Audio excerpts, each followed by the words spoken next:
Hotel. Muy buenas noches, bienvenidos a Esta Casa No Es Hotel. Esta noche un programa en dos partes. En la primera hablaremos de encuestas y la segunda de la elección de Bolsonaro, el triunfo de Bolsonaro en Brasil al 88% de escrutado, ya está con el 55%, es el nuevo presidente electo de Brasil. A ver, las encuestas y su incidencia son un debate que ya llevan larga data.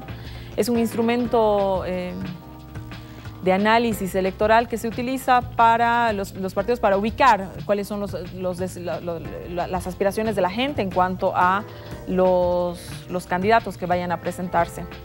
Esta semana, en un ambiente ya absolutamente electoralizado en Bolivia, se han presentado 3 encuestas que marcan 3 diferentes resultados. Las encuestas en Bolivia empiezan a utilizarse fuertemente desde los 90 y en algunos casos han sido utilizadas para persuadir al votante de una u otra elección. ¿Qué ha sucedido esta semana? ¿Por qué la diferencia de uno u otro resultado? Será de lo que vamos a hablar en este primer bloque y hemos invitado para eso a Verónica Rocha. Verónica, bienvenida. Hola Susana, ¿cómo estás? Buenas noches. Con nosotros también Franklin Pareja. Franklin, bienvenido a Esta Casa No Es Hotel. Gracias, Susita, un gusto como siempre estar acá. Fernando Molina. Fernando, bienvenido. Gracias, buenas noches. Quédese con nosotros en Esta Casa No Es Hotel, que después del corte venimos a hablar de las encuestas.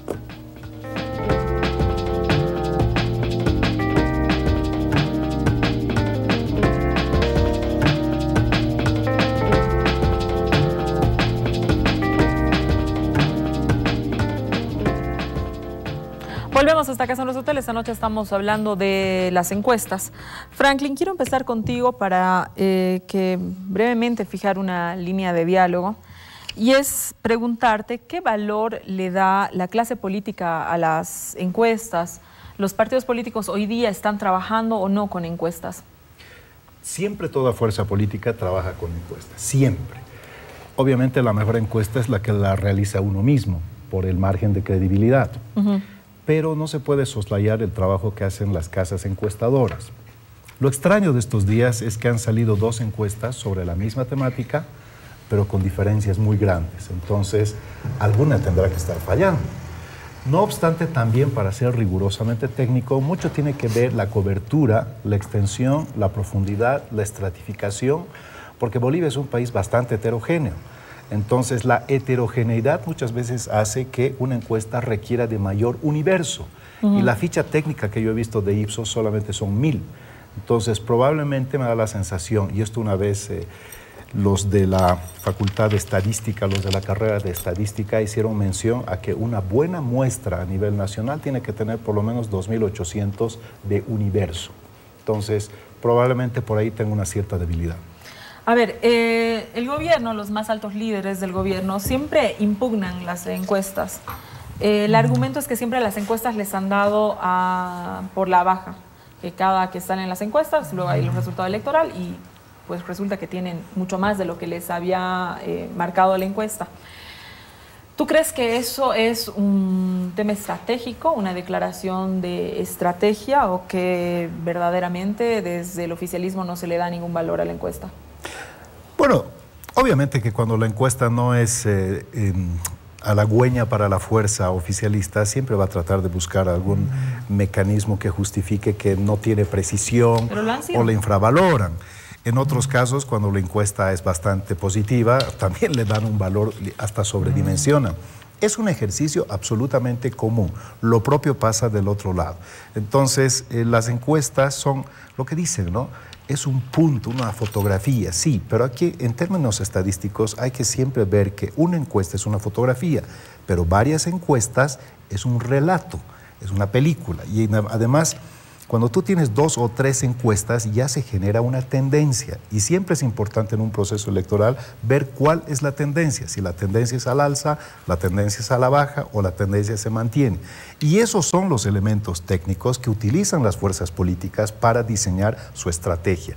Estrategia agresiva, estrategia de mantenimiento, estrategia de diferente polarización, por ejemplo, con otras fuerzas. Tú tienes que identificar cuál es tu contendiente real. Estas son las cosas y el valor que tiene una encuesta. Entonces, de cara para afuera siempre van a tratar de soslayar, infravalorar cuando no te conviene. Pero es un dato, y esto lo conversábamos contigo la anterior vez, para mí las encuestas son una materia prima muy importante y que hay que tomarlas con seriedad y hay que cruzar con otras casas encuestadoras. Verónica, lo que decía Franklin, esta semana han salido encuestas con resultados muy diferentes el uno de la otra. Tú has trabajado en el Tribunal Supremo Electoral y has participado en la definición de normas sobre encuestas. Y yo quisiera que brevemente le puedas explicar a la gente que nos está viendo de qué tratan estas normas. Es decir, yo podría hacer una encuesta y montar los datos que quisiera. O sea, ¿cómo es que se hace una encuesta desde la parte normativa? A ver, Susana, me parece importante relevar algunas cuestiones que ha dicho Franklin para ir a puntualizar la pregunta. Franklin señalaba que hay obviamente una historia detrás de las encuestas en las que casi siempre están muy relacionadas con el juego electoral y por supuesto siempre están al medio de los cuestionamientos. Tú también lo señalabas. Al respecto, hay toda una historia, creo que hay algunos hitos que son importantes respecto al tema de las encuestas durante el juego electoral y te voy a nombrar solamente 4 para que un poco podamos mostrar a la ciudadanía que esto no es nuevo, que esta polémica que se genera el día de hoy en torno a 2 encuestas no es nueva y seguramente no va a ser la última y más bien creo yo va a ser la tónica en todo este año electoral que se viene. Como bien señalaba Franklin y tú también lo señalabas, las encuestas provienen desde el periodo electoral. Son el año 1989 cuando por primera vez entran a la arena política como una materia prima, como bien señalaban, del juego electoral. Y en ese entonces es cuando ya empezamos a tener algunas encuestas y empiezan a salir.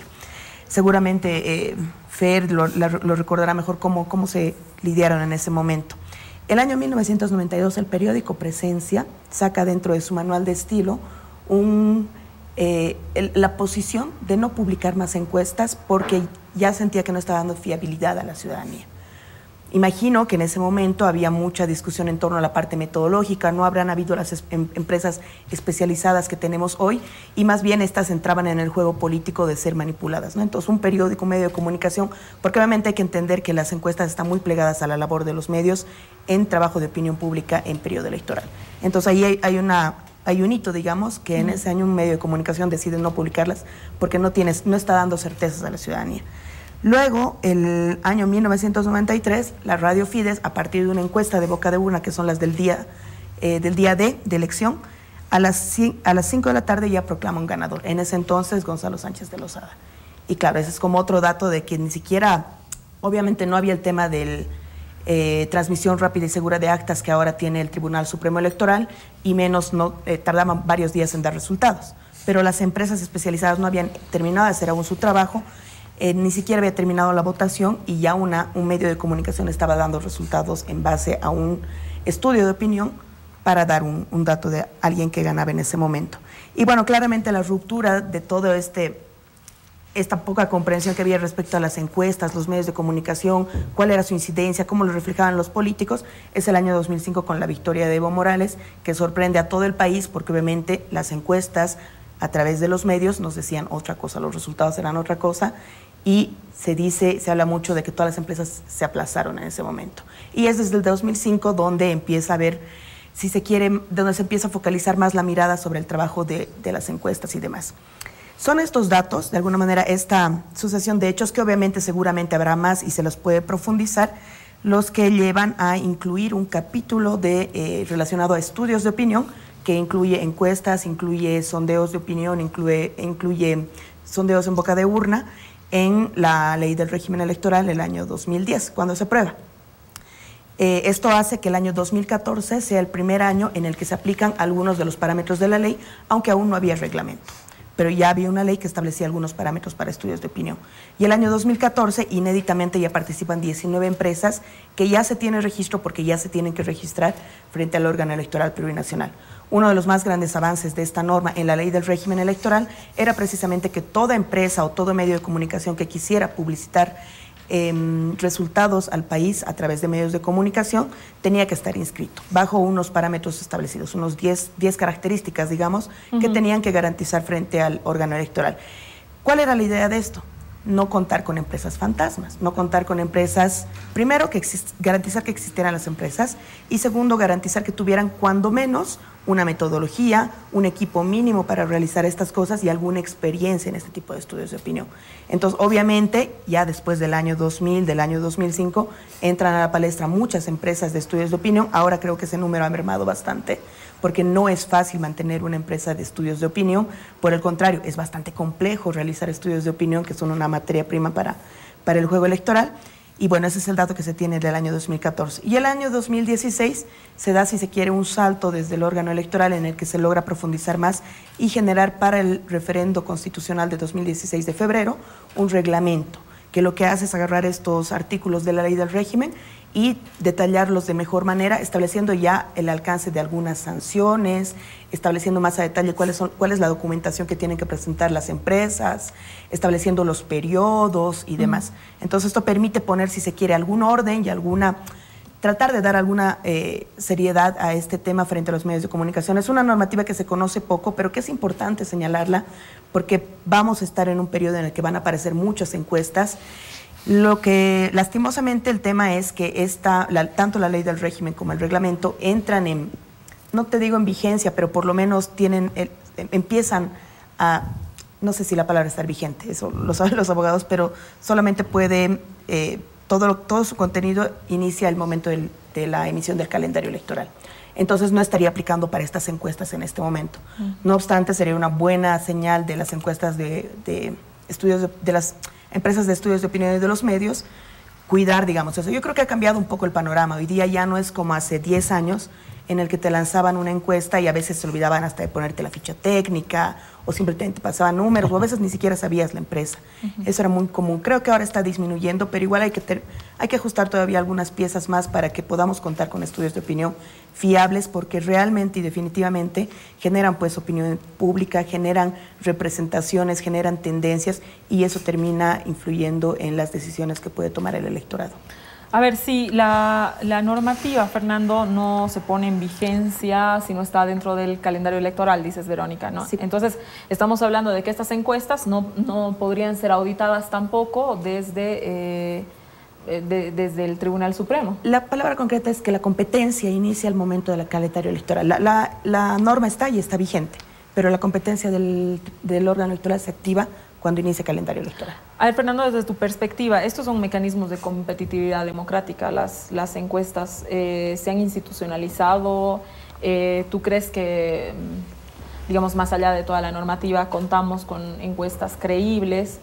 Porque, claro, uno empieza a dudar, ¿no? Cuando de pronto aparecen unos candidatos con alta cantidad de votos, luego desaparecen en un mes, luego la distancia entre una y la otra, entonces, bueno, no sé. Yo pienso que lo que hace el órgano electoral y lo que se ha hecho últimamente en el país impide que haya falsedad adrede, que es lo que nos contaba ocurría en el pasado con algunos partidos políticos que se inventaban encuestas. Pero lo que no puede garantizar es la calidad de esas encuestas, porque lo que garantiza la calidad de las encuestas es, además de la existencia de autores identificados, la inversión suficiente como para dar información adecuada, ¿no? Porque una encuesta es un procedimiento de investigación que requiere una gran cantidad de recursos, ¿no? Y especialmente, como ha dicho Franklin, en un país heterogéneo y muy amplio, de un territorio muy amplio como el boliviano. Entonces, lo que vemos en estos días es el resultado de, por un lado, la falta de recursos que se emplean, ¿no? ya que se trata de encuestas pequeñas, de encuestas que solo tocan una fracción de la población, o que no son suficientemente amplias en cuanto a casos cuando tocan el área rural, en una de ellas. Entonces, no son encuestas realmente satisfactorias, concluyentes, digamos, ¿no es cierto? Como podría darse en caso de que se invirtiera no 20,000, sino $100,000 por cada una de ellas, ¿no? O más. Entonces, esas encuestas, por ejemplo, carecen de la pregunta espontánea, ¿no? Es decir, preguntarle a la gente, ¿por quién votarás tú sin presentarle a ningún candidato, ¿no? Y eso es bastante usual en los otros países vecinos, ¿no? Encontramos casi siempre una encuesta espontánea y luego una encuesta ya inducida por una pregunta con nombres, ¿no? Eso requiere más recursos y por eso no se hace en algunos casos. En otros casos vemos también problemas metodológicos y ahí no debemos ser ingenuos. Creo que quienes hacen estas encuestas tienen o visiones del mundo o intereses políticos, ¿no?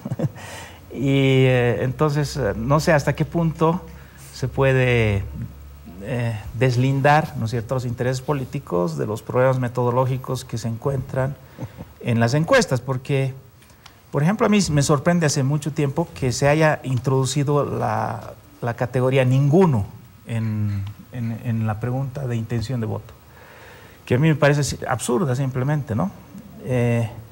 Porque nadie vota por ninguno, sería un voto en blanco ese, ¿no? Ese voto por ninguno me parece que tiene una explicación en el deseo de los encuestadores de no sacar, en algunos casos, a Evo Morales del medio, ¿no es cierto? Porque había todo un debate, hay todo un debate acerca de si debería encuestarse sobre Evo Morales o no, ¿no es cierto? En algunos casos se ha preguntado sin Evo, pero se ha incluido ninguno, ¿no? Y ahí se ha ido toda la posibilidad de voto de Evo, suponemos, ¿no?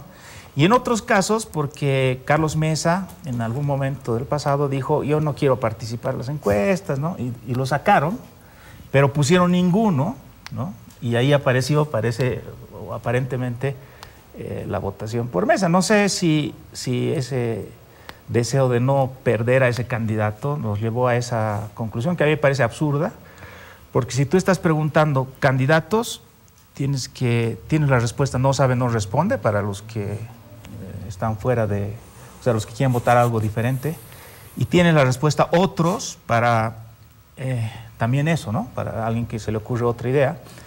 Y el ninguno, ¿no es cierto?, está desvirtuando ahí entonces ahí yo veo que hay una cosa que... Además, es mucho más fácil para la gente votar por ninguno, ¿no? No nos olvidemos que la gente miente, ¿no?, al votar, al ser encuestado. La gente tiende no a mentir de una manera maliciosa, pero sí a distorsionar los datos. Justamente la encuesta es cara porque necesita establecer ciertos mecanismos para evitar esa desviación. Y si tú le preguntas a una persona, por ejemplo, entre 3 opciones, normalmente va a votar por la del medio, ¿no es cierto? Hay una inclinación a eso que tienes que tomar en cuenta. Si tú le dices ninguno, ¿no es cierto?, es más fácil para la gente decir ninguno, ¿no?, en general, a no ser que estén muy decididos, ¿no es cierto? Entonces, ahí hay una serie de detalles técnicos que pueden ser manipulados por los encuestadores y que nos hablan de la poca calidad técnica de nuestras encuestas públicas, ¿no? Ahora, yo espero ser quisiera ser tan optimista como Franklin cuando dice todos los partidos hacen sus propias encuestas, etcétera. Espero que sea así, ¿no? Pero yo tengo mis dudas porque está el problema del dinero, ¿no? Es caro y la gente prefiere, en muchos casos, cree que es mejor usar el ojímetro, ¿no? ¿Cómo es? El ojo de buen cubero y actuar... O la opinión del analista. La calle es mi encuesta. Y claro, que es mucho más barata. Claro, ¿no? La opinión es gratis. Bueno, a ver, Franklin, entrando en materia, han salido 3 encuestas, una muestras y mercados que se ha difundido por Página 7, la otra que es esta, la que la gente está viendo ahora, la siguiente es Tal Cual, que ha difundido nuestra casa, ATV, y la tercera es la encuesta de Ipsos que ha difundido la red RTP. En la de página 7 gana Carlos Mesa 33 versus 31 a Evo, y en las otras dos gana Evo Morales. Pero la que llama la atención es la de Ipsos, porque Evo Morales gana con un margen de 14 puntos. A ver, ¿a qué le atribuyes esta diferencia, Franklin? Lo que he visto en la encuesta de Ipsos es que hay una diferenciación muy marcada entre lo que es el sector rural y el sector urbano. En el ámbito urbano prácticamente están con una brecha muy corta. Gana el señor Morales, pero creo que con 3 puntos. En cambio, en el sector rural, obviamente la diferencia es muy grande. Y eso es en promedio lo que genera un desbalance para finalmente en el consolidado mostrar una brecha bastante importante. El punto radica de todas formas para ir viendo hitos y ver la tendencia es que el señor Morales hasta hace 2 años era improbable que pierda. Además, no te olvides que ahora Carlos Mesa está como figura simplemente y no como estructura partidaria todavía, porque lo que tiene Mesa es básicamente un proceso de construcción de alianzas, pero está saliendo la adhesión solamente a él. En cambio, detrás de la intención de voto por el señor Evo Morales hay la estructura propiamente partidaria y además la estructura del partido también. Entonces, es asimétrica la forma en la que están lidiando en el momento de la encuesta. Pero así es el escenario y así es como se va a ir desarrollando en este tiempo. Lo que yo quiero decirte es que, para empezar, ya se nota un erosionamiento claro del capital político que tenía el señor Mesa, porque hasta hace un par de años prácticamente pues estaba con 60%. Ahora ha perdido un capital muy importante. El segundo punto es que hasta hace 2 años era improbable que pierda. Ahora con estos números, sí. Evo. Ahora con estos datos es probable que pierda, o es decir, dentro de las probabilidades también puede perder, ya no es una certeza que gane. El tercer punto es que con el dato de Ipsos muestra todavía que tiene una consistencia importante a nivel nacional, que en el proceso electoral se puede ir reconstituyendo, pero da la sensación de que no va a alcanzar para los 2/3, entonces esa sería otra diferencia cualitativa. Y el cuarto punto que quisiera mencionar es que si se mantiene un poco en esta línea la intención o por lo menos la tendencia, probablemente el movimiento al socialismo tendría algo así como 35 a 40% de la Asamblea Legislativa, y eso hace que en caso de perder, de todas formas la Asamblea Legislativa tendría una oposición masista muy cohesionada, a diferencia de las oposiciones que hemos tenido todo este tiempo muy atomizadas. Entonces, es un escenario muy complejo, siendo el señor Morales presidente y siendo otro presidente que no sea el señor Morales, ¿no? Es un escenario muy complejo porque ya no existe una hegemonía, se podría decir, dentro del espacio de la Asamblea Legislativa, y esto generaría focos de tensión y tal vez un equilibrio de poder que en alguna medida es más saludable para la democracia, ¿no? Porque la democracia no puede ser un espacio de poder concentrado. Pero estamos viendo, como tú misma acabas de señalar, 3 encuestas, de las cuales 2 no coinciden con la tercera, o por lo menos no coinciden en la brecha que existe, en la diferencia tan grande que existe en la de Ipsos. Me da la impresión que hay que ver 2 puntos más para tener la tendencia que es de lo que estamos hablando. Pero como punto de partida, creo que en el caso de Ipsos, que lo que genera esta brecha importante es el ámbito rural. Y en el ámbito rural hay una cuestión de eficiencia política que hay que tomarla en cuenta, porque para ser diputado en el ámbito rural o en el sector rural, no necesitas más allá, en algunos casos, de 8,000 o 10,000 votos. Para ser diputado en la ciudad de La Paz o mejor dicho, en las capitales de departamento, tu capital de votos tiene que ser mucho más alto. Entonces, es verdad que hay una sobrerepresentación rural y una subrepresentación urbana. Y en términos de escaños, ya no de votos, sino de escaños, esto es lo que va a generar un desbalance, y generalmente esto va más en pro del oficialismo, que tiene una presencia muy importante todavía en el sector rural, y donde se ha erosionado notablemente es más bien en las urbes, como hemos ido viendo las encuestas que hemos visto estos días, ¿no? Verónica, una pregunta. Yo tengo un dato. La encuesta de Ipsos en octubre del 2015 presenta, que ha sido difundida también por RTP, presenta que el sí sacaría un porcentaje, 61% en el área rural, Y no, Carla, no, esa no todavía, por favor. Y el no con un 28%, pero 5 meses después de que se presenta esa encuesta, es distinto el resultado. ¿Tú crees, por la experiencia de trabajo en el tribunal y con el tema de estudios y de encuestas, que sé que los has analizado mucho, que se vota muy distinto en lo urbano que en lo rural? Yo creo que sí. Nos lo ha demostrado la experiencia, más allá de la experiencia que uno puede tener en el manejo electoral, de la cosa electoral, la realidad del país creo que ha demostrado ser esa. Hace rato cuando hablábamos del tema del 2005, cuando se dio esta gran sorpresa de que la realidad electoral y los resultados estaban muy disociados de lo que la mayoría de las empresas de estudios de opinión habían presentado como posibles resultados, en realidad la diferencia radicaba precisamente en que esas encuestas, y después se lo pudo explicar, analizar y masticar con el tiempo, esas empresas no le habían puesto tanto énfasis a la muestra rural. Yo siento que las empresas de estudios de opinión, si bien era una hipótesis sobre la cual se trabajaba la realidad política del país, yo siento que en ese momento nos damos cuenta todos y todas de que, claro, realmente ahí estaba el clivaje que tanto se había teorizado, era efectivo, era real y generaba una realidad política. Entonces tengo la sensación de que los estudios de opinión desde el 2005 tienen la obligación y saben que mucha de la cualidad, aunque bueno, esto podía saberlo teóricamente, pero realmente lo ven en carne cuánto afecta, que gran parte del reflejar el todo incluye ver qué es lo que pasa políticamente en el área rural. Y yo creo, respecto a la pregunta que le hacías a Franklin, que claro, lo que varíe de estudio a estudio va a estar básicamente en la muestra, obviamente, pero ciertamente por las características del país y por la realidad política que hemos viviendo los últimos años y que le hemos tenido en general desde siempre, tendrá que ver con cómo se tome al área rural dentro de la muestra. Y si me permite, Susana, quiero hacer una aclaración.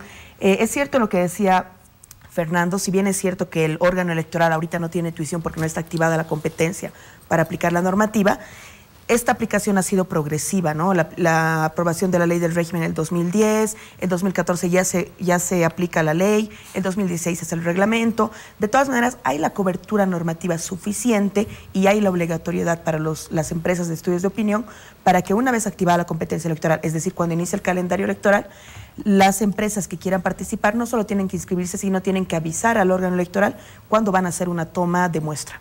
Es decir, tienen que formalizar que están haciendo un estudio de opinión para estos fines, con este alcance, de esta manera, y que será publicitado de esta manera. ¿Qué permite eso al órgano electoral a reserva de que se pueda ver como mucho control? Permite que el órgano electoral, a través de una instancia que es el Servicio Intercultural de Fortalecimiento Democrático, acompañe y vaya a verificar que esas muestras estén realizadas de esta manera. Claro, pero esa es una aplicación progresiva, claro, pero no es menor. Pero esto solamente sucede en el momento del calendario electoral, o sea, sí. Pero estas encuestas, las que hemos visto esta semana, las que han ido saliendo a lo largo del año, están exentas de esta, digamos, verificación del órgano electoral. Así es, el mismo escrutinio de los estudios de opinión hasta que se active el calendario electoral está hecho por las y los ciudadanos que tenemos que yo creo que nos hemos ido capacitando de alguna manera, viendo y conociendo sobre los estudios de opinión, que yo siento que la gente ya dice de mejor manera, es que la muestra acá, es que la ficha técnica, es que no sé qué, y eso está bueno porque así hacemos una vigilancia, un control social a los resultados que nos están brindando, porque esos resultados finalmente hacen pues materia política y realidad política más adelante. A ver, Fernando, siempre hay susceptibilidades el momento de leer una encuesta. Página 7, Carla, vamos con el gráfico, por favor. El 15 de abril publica una encuesta donde Waldo Albarracín, si lo vemos ahí, estaba con el 10%. Porque desde tu perspectiva, ¿qué pasa ahí? O sea, ¿por qué en un tiempo tan corto puede desaparecer? La retiramos, por favor. Ese 10%, ¿eso puede ocurrir? Que alguien definitivamente desaparezca de la encuesta teniendo un porcentaje tan alto. Puede ocurrir, pero es un poco raro, ¿no? O sea, tal vez en ese momento Albarracín estaba haciendo más ruido que ahora, digamos, ¿no? De todas maneras, ese 10% yo nunca me lo he creído. Con las disculpas del caso, yo voy a ser bien franco. He escuchado que como Waldo no era muy conocido, ¿no? Un poco se lo han presentado a la gente que han encuestado, ¿no? Le han dicho, Waldo es el rector de la UMSS, etcétera, ¿no? Entonces puede ahí haber una contaminación de la cuestión, porque no porque Waldo no sea una personalidad, por supuesto, con todo el brillo que se quiera, sino porque no es conocido, ¿no? Entonces, uno de los grandes problemas de los políticos justamente es hacerse conocer lo suficiente como para aparecer en las encuestas, ¿no? Claro. Y entonces, bueno, no sé exactamente qué habrá pasado, pero es muy raro y además confirma eso, el hecho de que luego haya desaparecido de las demás encuestas, ¿no? Volvamos a la gráfica, por favor, Carlita. Y la repregunta, Fernando. El otro tema que me llama la atención aquí del 15 de abril es Rubén Costas. Si te fijas, si se fijan, en la encuesta aparece con 14%. Y hoy, la sacamos por favor, en la encuesta de ahora, en la encuesta que han publicado, página 7 el anterior domingo, solamente aparece por el 4%. Nosotros estamos hablando de Rubén Costas, el líder de los demócratas, una fuerza política que tiene bancada. Estamos hablando del gobernador hace 14, 12 años de Santa Cruz, uno de los opositores más acérrimos de Evo Morales, es decir, estamos hablando de Rubén Costas, ¿no ve? No, es decir, la gente lo conoce. ¿Cómo en 6 meses este personaje del 14 baja al 4%? ¿No te parece que ahí hay una inducción a candidatura, inducción a una percepción? No diría inducción, es demasiado fuerte, pero sí yo insisto en que se hacen malas preguntas, se hacen preguntas incorrectas, porque se saca a algunos candidatos, se pone a otros, sin un criterio que sea equilibrado para todas las ocasiones, porque se pone ese famoso ninguno, ¿no?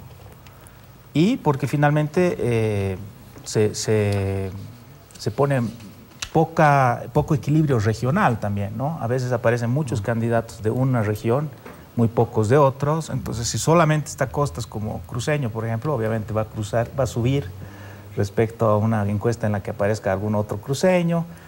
Se ha hecho mucho juego, en parte porque los periodistas lo que quieren es distraer, ¿no? Entretener. Es parte del negocio periodístico. Pero un caro entretenimiento, ¿no? Es decir, contarte más o menos quién sube, quién baja, no sé, la encuesta persuade al lector. Es decir, y el votante luego dice, a ver, ¿cómo va la encuesta? Yo tiendo a votar por quien está ganando. Entonces, si el periodista me va a distraer... Bueno, eso del voto a ganador es discutible.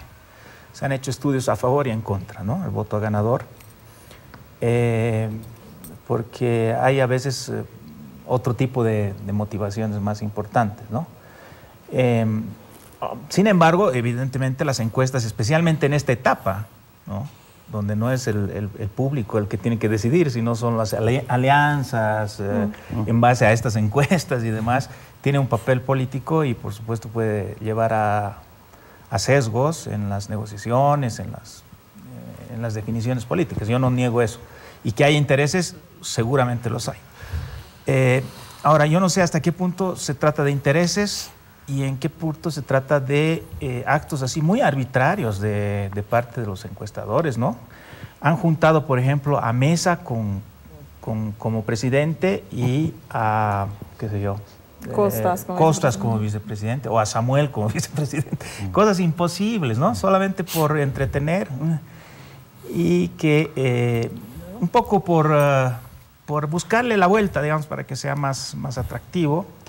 También me extraña mucho en la encuesta de Ipsos que aparezca, por ejemplo, Samuel, solo un punto por encima de Tuto Quiroga. Samuel está en la televisión en este momento, ¿no?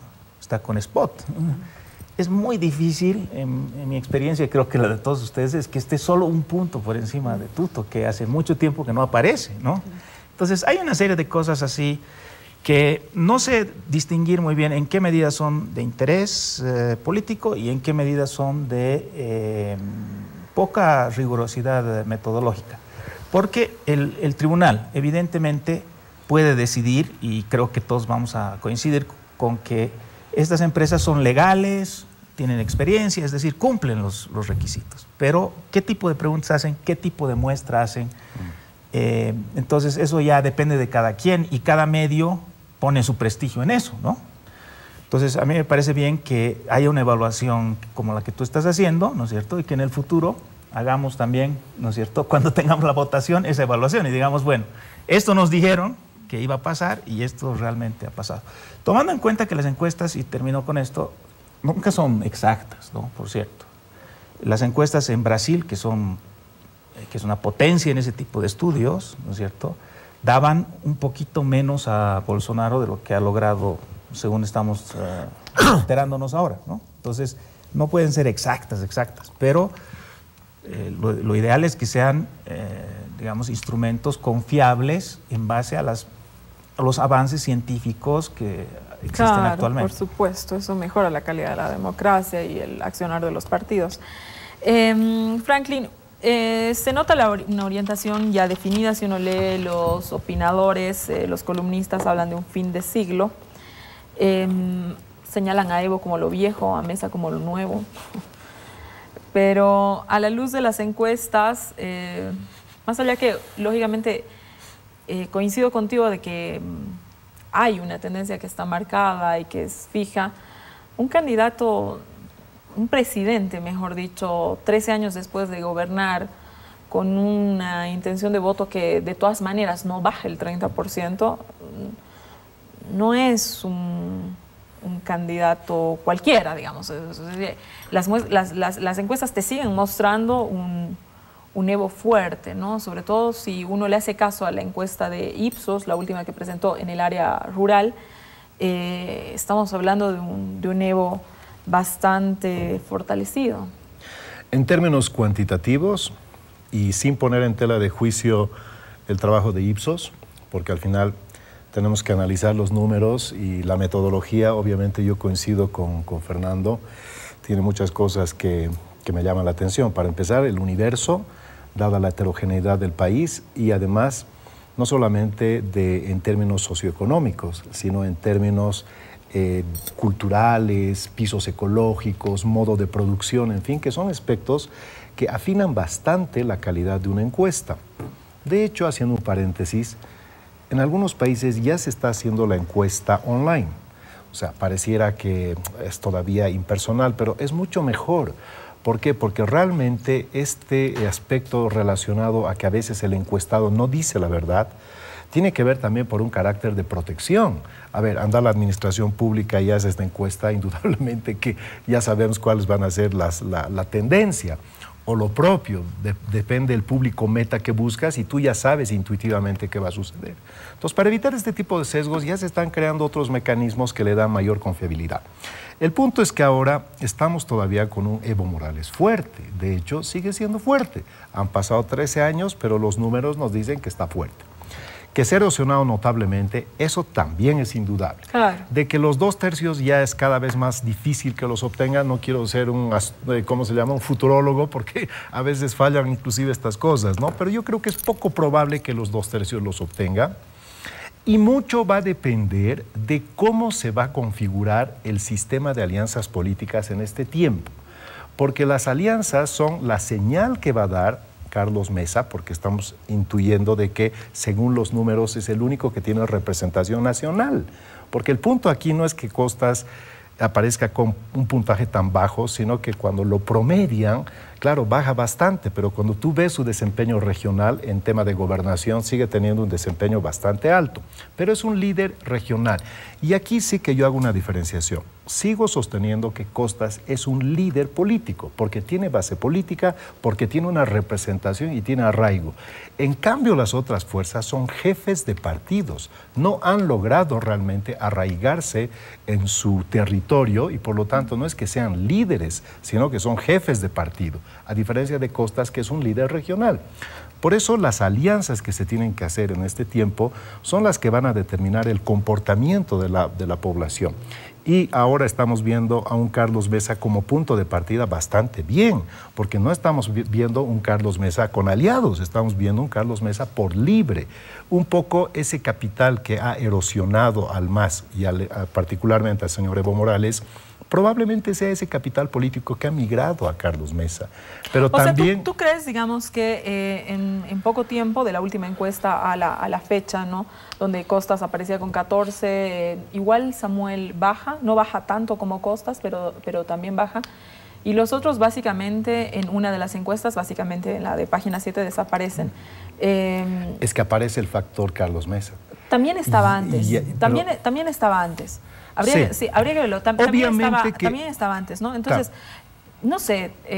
Es una caída muy abrupta, o sea, de 14 a 4. Que se ha fortalecido así milagrosamente en 6 meses no sé, tan fuertemente Carlos Mesa, se han debilitado de esa manera así los otros. Si tú hablas de Rubén Costas, que tiene un arraigo nacional, ¿de verdad no te llama la atención que haya perdido 10 puntos? Pero por supuesto que sí. No, lo que yo te quiero decir es que no tiene arraigo nacional, tiene arraigo regional.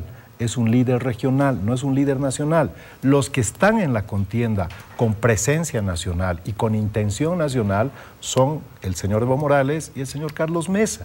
Por eso la viabilidad opositora, me imagino que jugarán sus cartas en plan más pragmático este tiempo, porque si tú ves la intención de voto que tienen los otros, indudablemente que así como están son pues inviables, a menos que, y este punto sí que quisiera tocar, fíjate, ¿qué tal si la oposición buscara, obviamente ya no se puede por la ley de partidos políticos, por lo que se ha precipitado, pero mucho se dice, el único que tiene reales posibilidades de derrotar al señor Evo Morales es Carlos Mesa.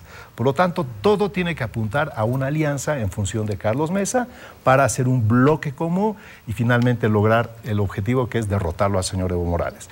Pero si no fuera el señor Carlos Mesa y la oposición creara o gestara ese bloque de unidad que históricamente nunca lo han podido hacer, porque al final de momento las alianzas empiezan a jugar los egos, los intereses corporativos, los intereses regionales y hasta los enconos personales que tienen entre figuras políticas. Sí, Suscita. Claramente lo hemos visto. Entonces, no es tan cierto que solamente es el señor Carlos Mesa. Más importante y efectivo hubiera sido un proyecto de bloque común de unidad y luego buscar la figura.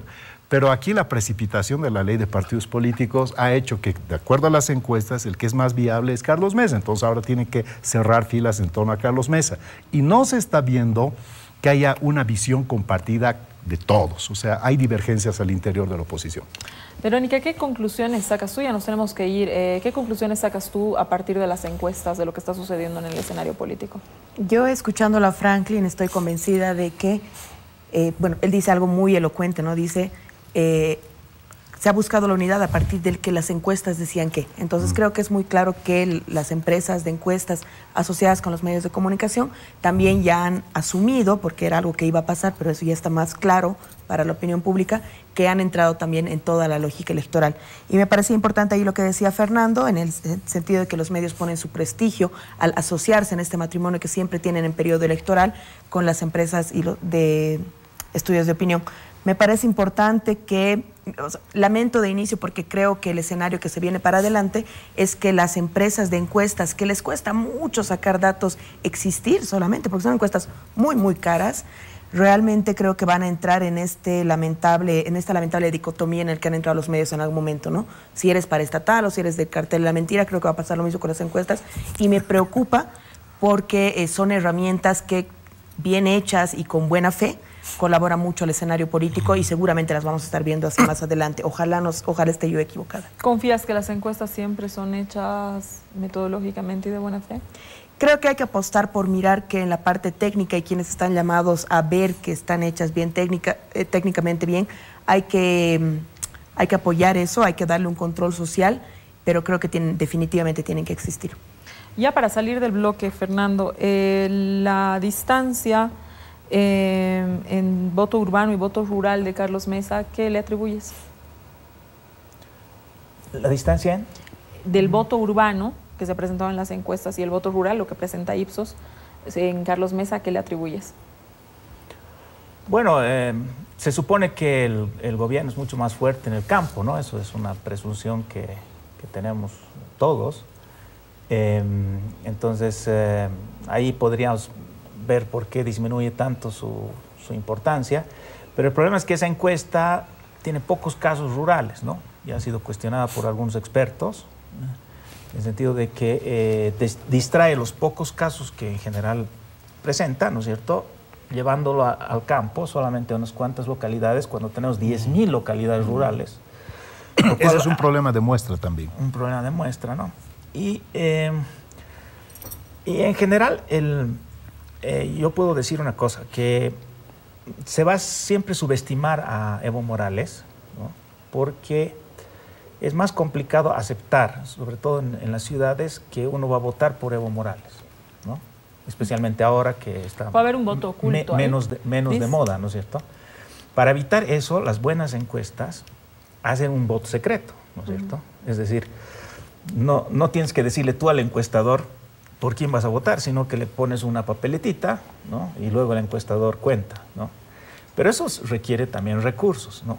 Entonces, en suma, si queremos encuestas buenas, confiables, realmente que sean de referencia, deberíamos propender, ¿no?, a tener alguna institución, ¿no?, no sé, una institución que sea mixta, privada, estatal, algo así, como ocurre en Chile, por ejemplo, donde hay instituciones de análisis y de pensamiento que tienen un prestigio tremendo y que hacen unas encuestas brutales, ¿no es cierto?, no solamente sobre temas políticos, sino sobre otros muchos, que son referencia para toda la población. Yo creo que eso le hace falta a Bolivia, porque mientras tanto tenemos que estar un poco al aire de lo que decidan los medios y de lo que decidan los partidos, ¿no? Muchas gracias. Ya volvemos a esta Casa Nos Hotel. El siguiente bloque vamos a hablar del resultado de la segunda vuelta en la elección en Brasil. Ha ganado Bolsonaro. Quédese con nosotros.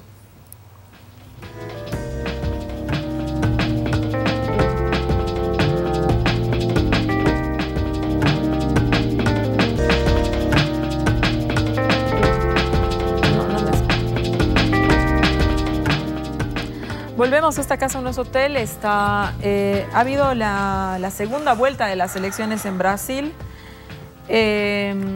La presidencia es para el candidato de extrema derecha, Jair Bolsonaro, que se enfrentó frente al candidato del PT, Fernando Haddad. Los resultados marcan más o menos 9 puntos de diferencia entre el uno y el otro. El triunfo de Bolsonaro, con ideas retrógradas, violentas, racistas, misóginas, ha sido definitivamente un shock para la democracia, ¿no? Y hay la necesidad de tratar con profundidad el tema. ¿Por qué gana Bolsonaro? Hay algunas explicaciones que dicen que Bolsonaro gana por un voto de rechazo a la izquierda. Sin embargo, los 3 últimos años en Brasil ha estado gobernando Temer, que representa ideas que no precisamente son las del PT. ¿Qué es lo que realmente ha pasado en Brasil? Fernando, 2 cosas resumidas, por favor. Estábamos acostumbrados a que los extremismos de derecha, esas ideas de supremacías blancas, y era una cosa parecida de Europa, ¿no? ¿Cómo es posible que en Brasil, o sea, con la composición de Brasil, aparezca un Bolsonaro?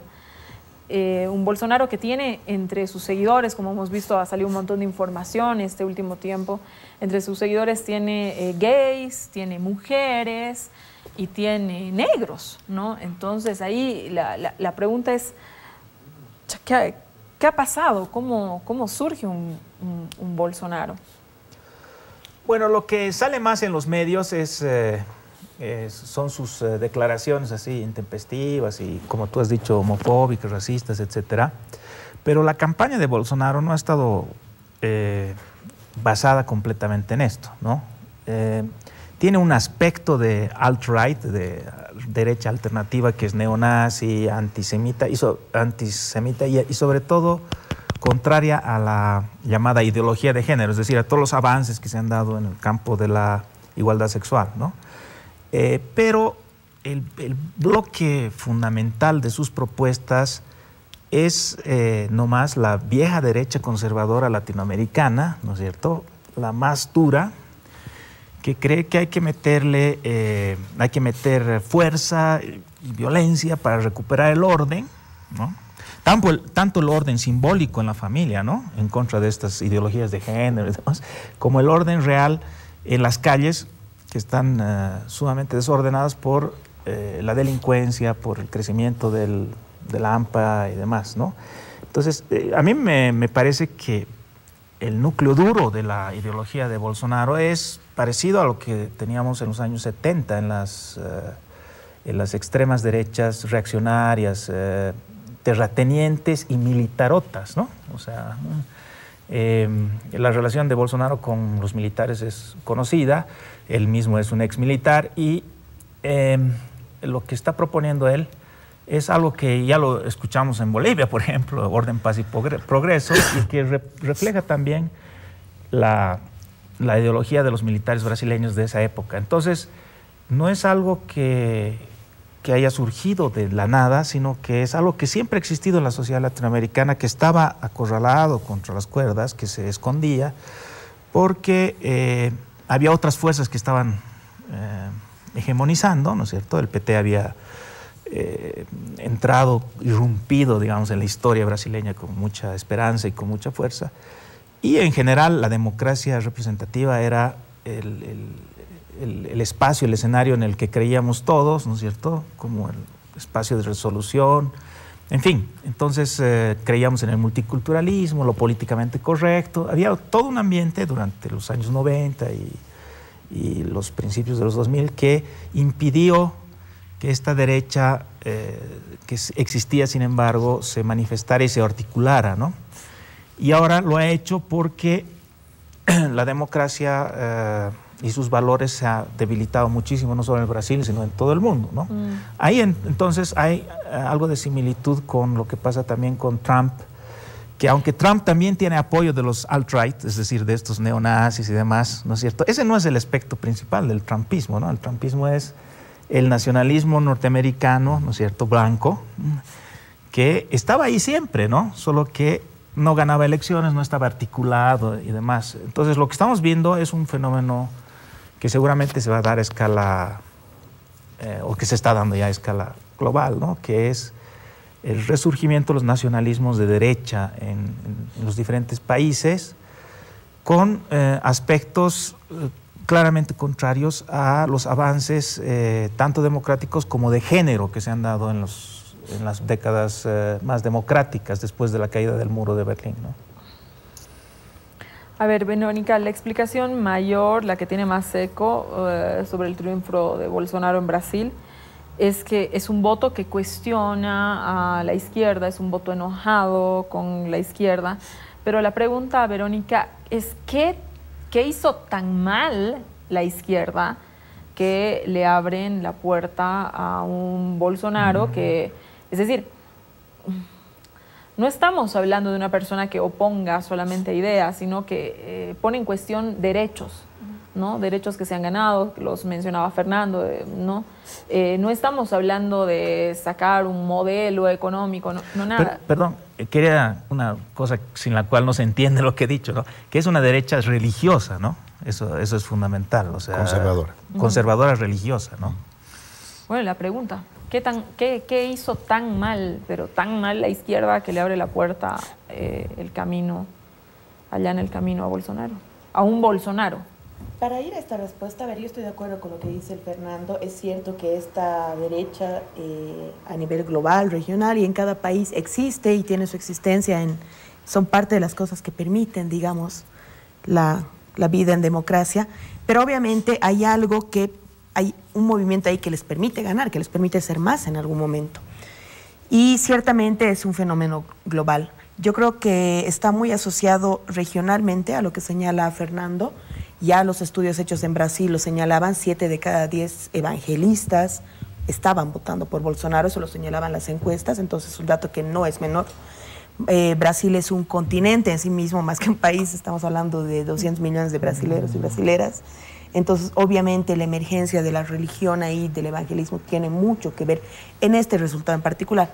Pero si tratamos de hablar de los resultados en general, y tratando de entrar en tu pregunta, lo que hablábamos hace un rato, a mí me llama la atención porque podrías pensar que este desbalance que inclina finalmente la balanza hacia una derecha de la cual yo creo que en general quienes somos demócratas no quisiéramos haber vuelto a ver cerca por lo menos, por lo que implica obviamente en la vida del país de una, tiene que ver con... o sea, se podría pensar siempre y cuando estamos hablando de estas izquierdas que han devenido con tintes autoritarios. Yo voy a ser muy, muy clara en esto. Estaría pensando que estas cosas, estos desbalances tan abruptos podrían pasar en Venezuela, podrían pasar en Nicaragua, con regímenes como el de Maduro, como el de Ortega, que obviamente ya están más por allá del autoritarismo a título de la izquierda, ¿no? Que probablemente en algún momento la tuvieron y hay algunas cosas ahí que hay que evaluar, pero por supuesto al día de hoy esos regímenes sí podrían haber generado una vuelta de tortilla realmente profunda y fuerte como para tener los resultados que tiene hoy Brasil. Entonces la pregunta que me haces es realmente compleja, porque obviamente en Brasil no estamos hablando de eso, no estamos hablando de que el gobierno de Lula durante tantos años ha sido Lula es un demócrata, o sea, por favor, no es alguien que está siquiera cercano al autoritarismo. Es más, yo diría que de un buen bloque es uno de los presidentes que más democracia muestra, más apertura a la derecha.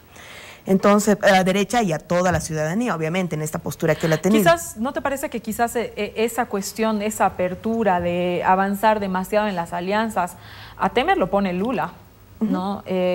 No es también uno de los grandes problemas que por una de esas ha tenido, porque, no sé, es decir, todo lo que ha pasado alrededor del gobierno de Temer ahora está acusado, todo el parlamento venido al lado de Temer, tipos acusados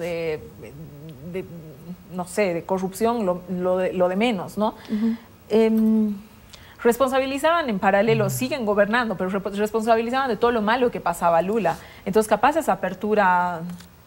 Son los riesgos propios de la práctica democrática amplia, real y tolerante, ¿no? Con las tendencias políticas.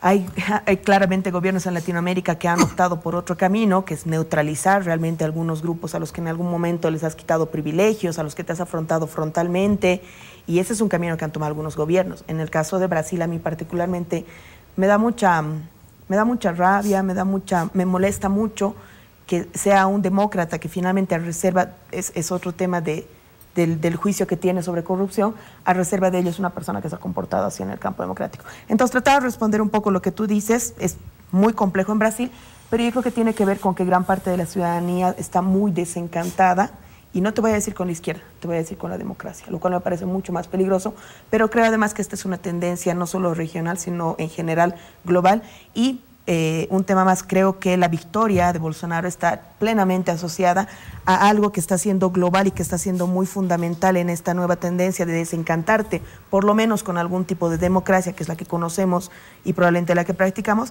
que tiene que ver con las tecnologías. Un dato que no es menor es que de estos 200 millones de brasileros y brasileras, 120 millones tienen acceso al WhatsApp. Es el segundo país del mundo que tiene acceso al WhatsApp. Y han tenido una campaña que yo no creo que pueda llegar a ser estudiada a detalle cómo ha funcionado el tema de la desinformación en los temas de WhatsApp. Así que creo que ese tema de las campañas cada vez más crudas, de jugar con la emocionalidad, de destruir toda la imagen que se tiene de la democracia, de mentir sin sonrojarse, de disparar trolls, de crear imágenes de país que no son tales, de mentir, que si bien siempre existió históricamente dentro del marketing político y la comunicación política, hoy en día están posibilitadas por las tecnologías de información y comunicación de una manera descarnada y están produciendo resultados basados en el odio, que finalmente están dando resultados de muy corto plazo, pero muy peligrosos para las democracias. Franklin, en el mundo y en la región pensábamos que los avances sociales ya eran, que sobre eso no se retrocedía, en particular en el tema de género, lo señalaba Fernando, en las luchas colectivas del LGTB, en la erradicación del racismo. Y justamente son en esos resquicios donde aparece Bolsonaro y gana denigrando a la mujer, gana incitando a la violencia racial, gana insultando al movimiento gay, ¿no?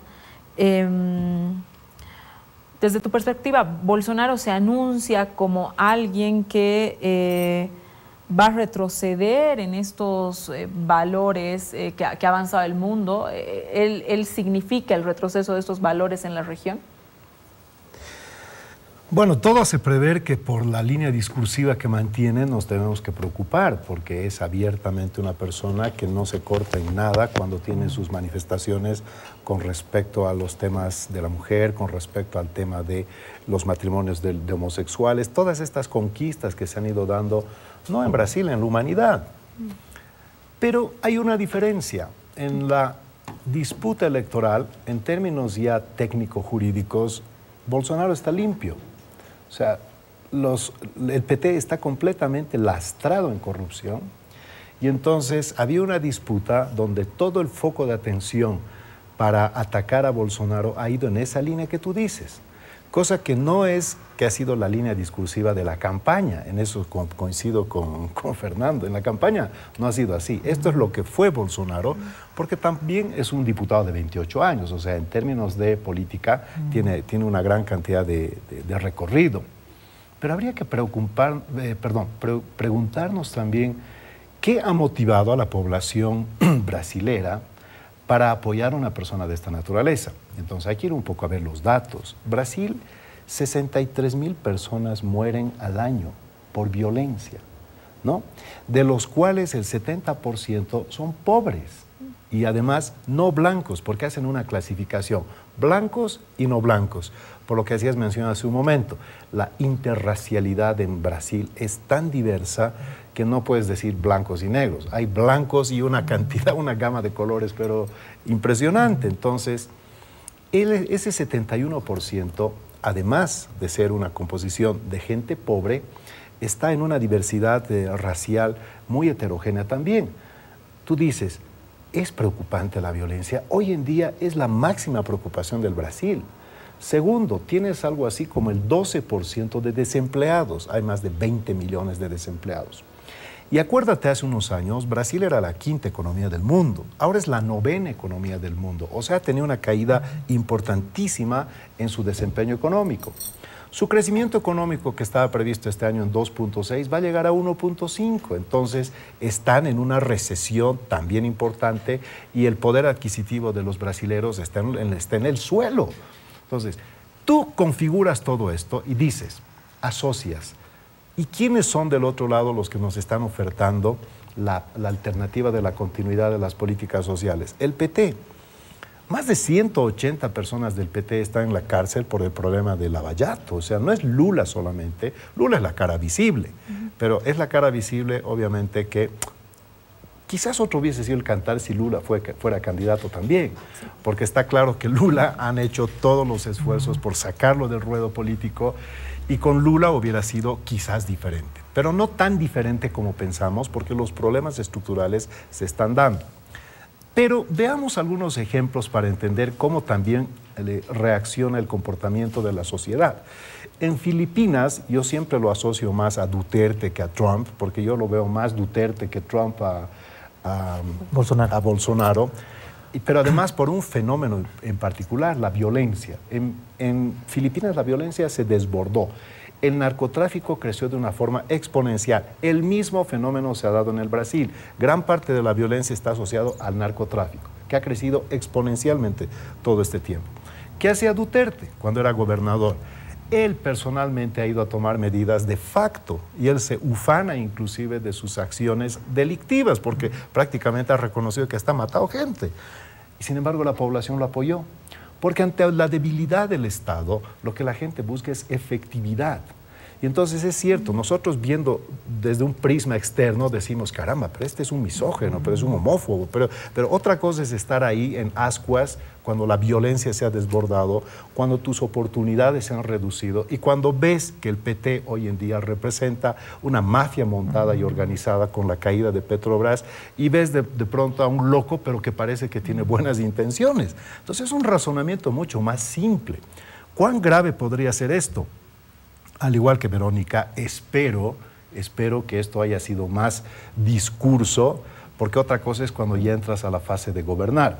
Yo lo que le he escuchado decir el día de hoy, antes de venir al programa a Bolsonaro, es que va a nombrar y se va a rodear de un equipo técnico de primer nivel para la economía, para este tema, y además mencionó también las políticas sociales.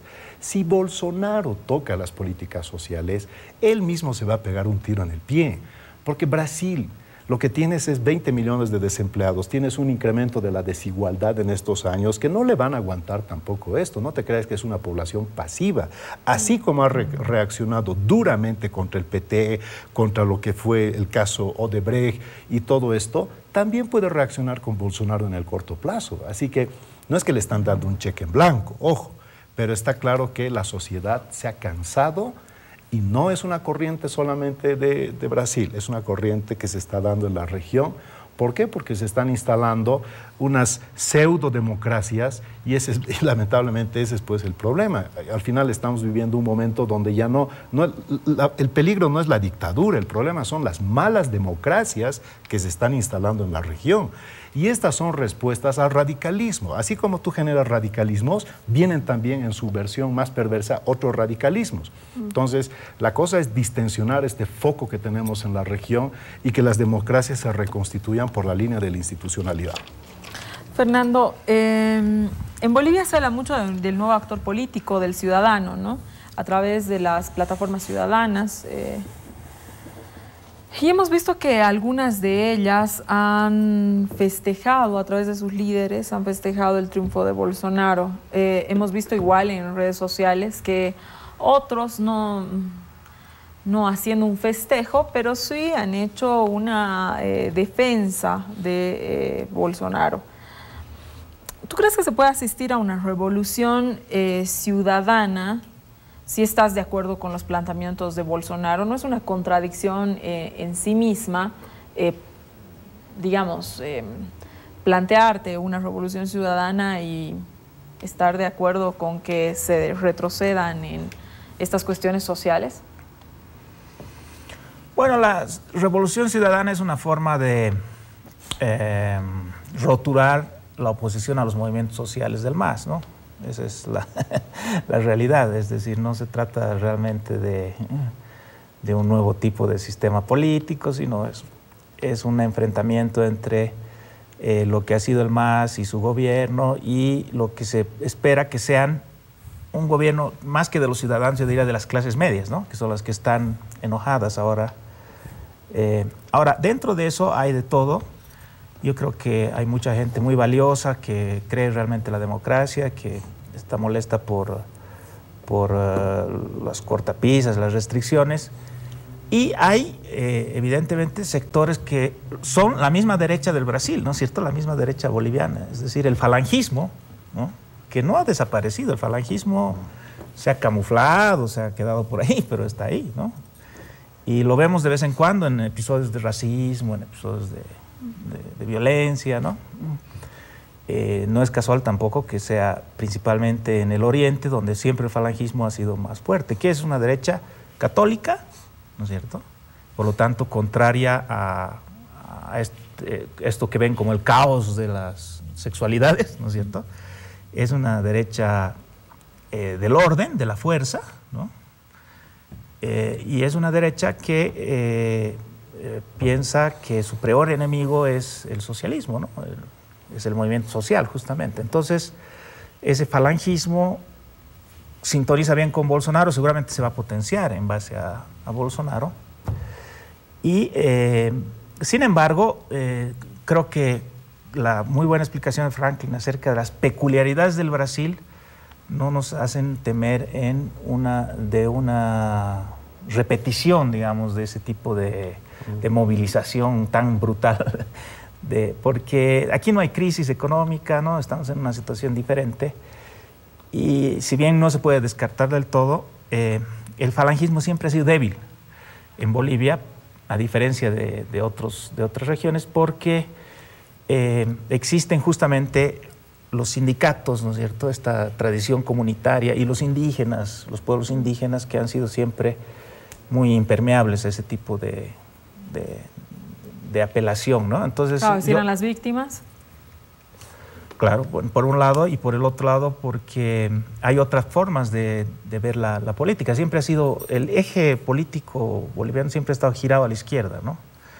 Entonces yo no veo, digamos, a corto plazo eso. Yo creo que la oposición al MAS se va a dar en términos distintos, más desde la socialdemocracia, más desde el retorno un poco de los 90, las clases medias, la tecnocracia, ¿no?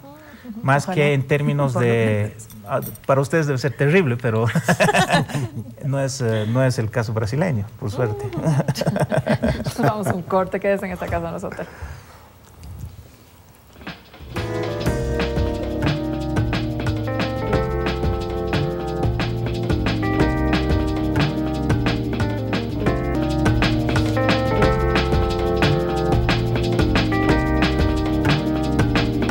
Volvemos a esta casa en los hoteles ya con las conclusiones de nuestro programa. Verónica, una conclusión, un minutito. Ojalá Fernando tenga razón y si en algún momento se presenta una opción política al gobierno actual, pues que venga con idea política y con una construcción paradigmática por detrás y que no sea el resultado simplemente del odio. Creo que Franklin ha dado en el clavo cuando dice que estamos enfrentando radicalismos versus radicalismos y creo que hay que tener mucho cuidado y tratar de escapar de que la participación política sea reactiva. Ojalá sea fundamentada, democrática, deliberativa y eso es lo que hay que cuidar en el país. Gracias, Verónica, por haber venido esta noche a esta Casa Nos Hotel. Como siempre es un gusto tenerte. Gracias. Franklin, una conclusión. Bueno, con respecto al proceso, creo que va a ser bastante intenso. Es un año que seguramente vamos a ver muchísimas más cosas. Van a haber muchas sorpresas, no me quepa la menor duda. Es importante que la propuesta o la línea discursiva de las fuerzas políticas que van a terciar el señor Morales o el señor Mesa o quienes sean, realmente entren en un proceso de mayor calidad democrática, mayor calidad institucional, porque si no vamos a ver simplemente puras diatribas, pura guerra sucia, y creo que la sociedad boliviana ya no se merece eso. Es decir, realmente ojalá tengamos unos instantes en los cuales podamos ver propuestas programáticas de buen nivel, pero yo sé que estoy siendo bastante iluso, es lo que yo quisiera. Y sobre el tema de Bolsonaro, yo creo que Brasil es un país tan grande y tan maravilloso que esa línea tan agresiva y tan políticamente incorrecta que probablemente tenga Bolsonaro se va a moderar en alguna forma. Pero para Bolivia no son buenas noticias, porque para empezar nuestro principal socio comercial es Brasil. Segundo, Bolsonaro por su impronta belicista es probable que tome una política mucho más duro de fronteras con Bolivia por el tema del narcotráfico y entonces eso puede generar un foco de tensión para nosotros. Esperemos que haya una diplomacia inteligente también de parte nuestra y que no entremos en la confrontación porque ese señor es el presidente porque los brasileros han decidido que sea su presidente y tenemos que entrar en esa lógica de respetar la soberanía de otro país. Fernando. Bueno, yo confío en que, a pesar del mensaje de que al parecer José María Leyes ha mandado en Twitter diciendo que apoya a Bolsonaro y se alegra de eso, la oposición boliviana sea capaz de construir un proyecto alternativo que compita en las elecciones, que sea lo que de alguna manera se trató de construir, digamos, en estos años como nueva derecha, digamos, ¿no? Que es a partir de la democracia, a partir de los logros en derechos humanos y en otros campos de la propia izquierda y con una perspectiva, por lo tanto, capaz de sacarnos del viejo péndulo entre la izquierda, que gobierna o que trata de tomar el poder, y luego esta derecha falangista de la que he hablado, ¿no? Que es totalmente retrógrada, ¿no? Entonces yo tengo la esperanza de que en estas elecciones en Bolivia encontremos que todavía el camino alternativo es fuerte en nuestro país, a diferencia de lo que ha ocurrido en el Brasil. Gracias, Fernando. A propósito de lo último que decías, dando la vuelta muy rapidita al Twitter, el único político que ha saludado la contundente victoria democrática de Bolsonaro y además con mucha esperanza para toda Latinoamérica y que Dios lo ilumine y lo guíe es José María Leyes. Cómo dificulta definitivamente José María las alianzas a los demócratas, ¿no? Bueno, nada, con eso sencillamente nos quedamos. Gracias a los tres por haber estado esta noche en esta casa, en nuestro hotel.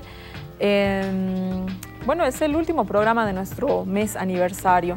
6 años, gracias por habernos acompañado todo este tiempo. Quédese con la programación de ATV. Y sigue Deporte Total. Muy buenas noches, conmigo hasta el siguiente domingo.